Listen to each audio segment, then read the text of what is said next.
Disclaimer, I did not get this information from Reddit. Teen Wealth, Teen Wealth.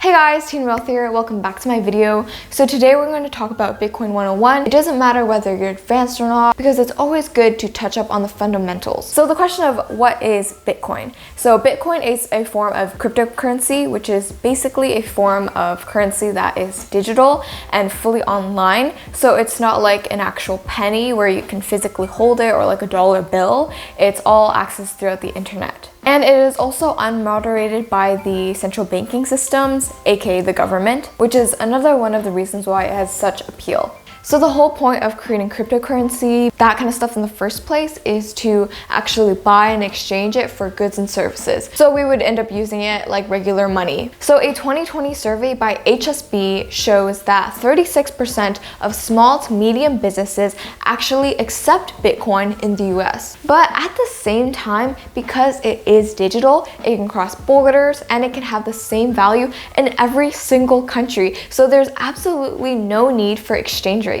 Now, what is the real value behind cryptocurrency? Some will actually argue that there is none because it's not backed up by a commodity, which is basically a valuable item, or gold. Because it can be argued that in the US or in Canada, the dollar bill actually isn't backed by anything.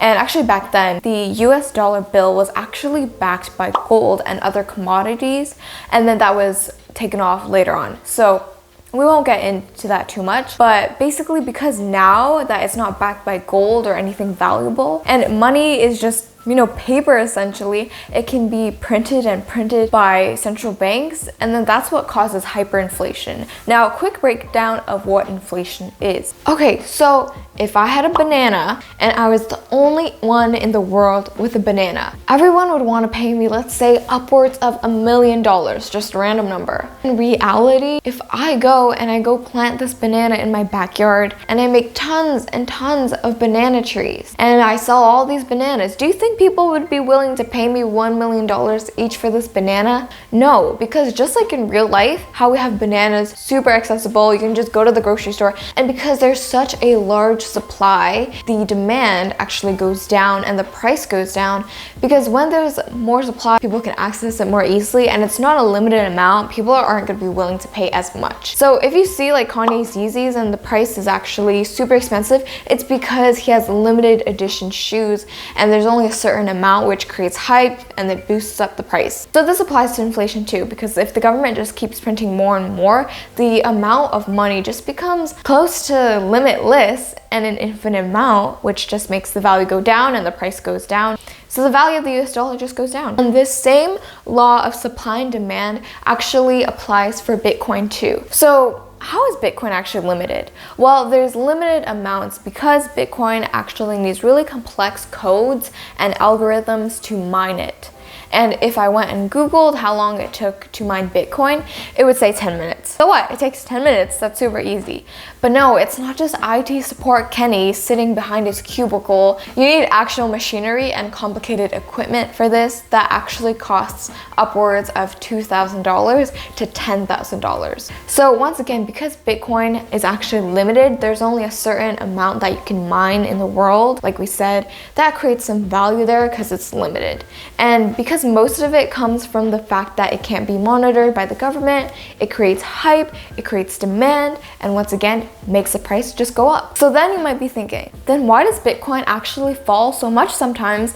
If it just seems like everyone loves it, there's so much hype, then shouldn't the value just go up all the time? Well, the same rules apply. When there's good news for Bitcoin and people see a good future for it, then the demand is going to go up, which makes the price go up. So when there's bad news for Bitcoin, the price is going to drop.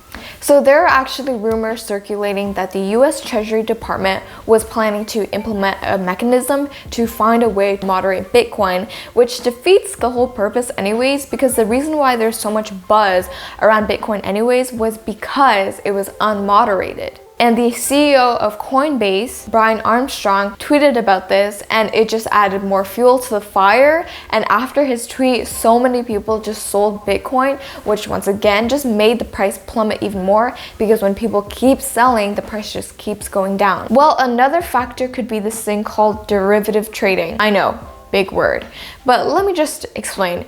In short, do you get the joke? Anyways, derivative trading includes things like option trades and swaps. So derivative trading is when there is a contract between two parties used to bet on future price movements on an asset. So, actually you might not know, I don't know. But in those movies, when these two rich guys will bet on which horse might win in a horse show, or maybe you've actually bet on things like a basketball player in the NBA or even an election. It's like that, but instead with Bitcoin, assets, stocks, stuff like that.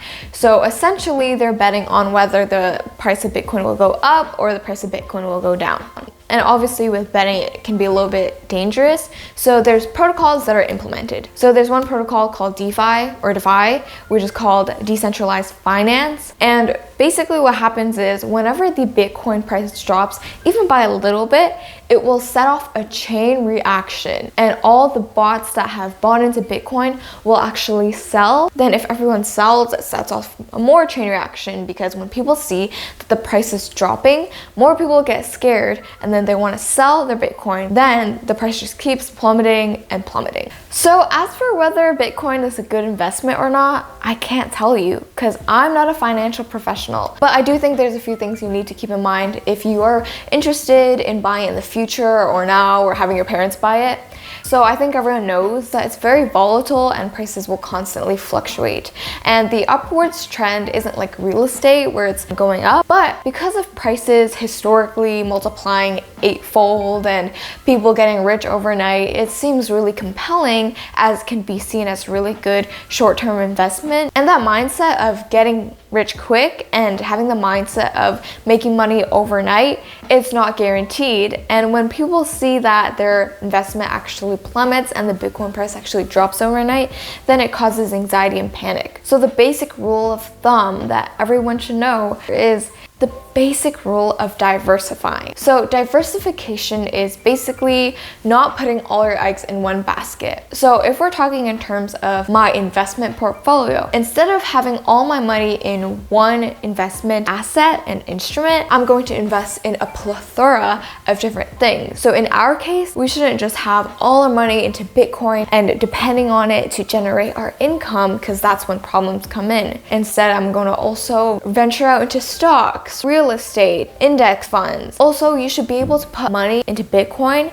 that you would be willing to lose. So don't go running to the bank asking for $40,000 and then putting it into Bitcoin, and then the next day Bitcoin plummets and you're unable to pay that loan back, okay? So make sure that you're willing to put money into Bitcoin, as long as you're willing to lose it, preparing for the worst outcome. And experts say you should only have a small percentage of your portfolio in Bitcoin, as once again, it is very volatile and very risky. So yeah, that basically wraps up this video on Bitcoin. I really hope that it brought you some value and you learned about the basics. And it's really important that we just know basic financial literacy. So make sure that you subscribe for more financial content, and it's free. And that's pretty much it. I'll see you guys next week.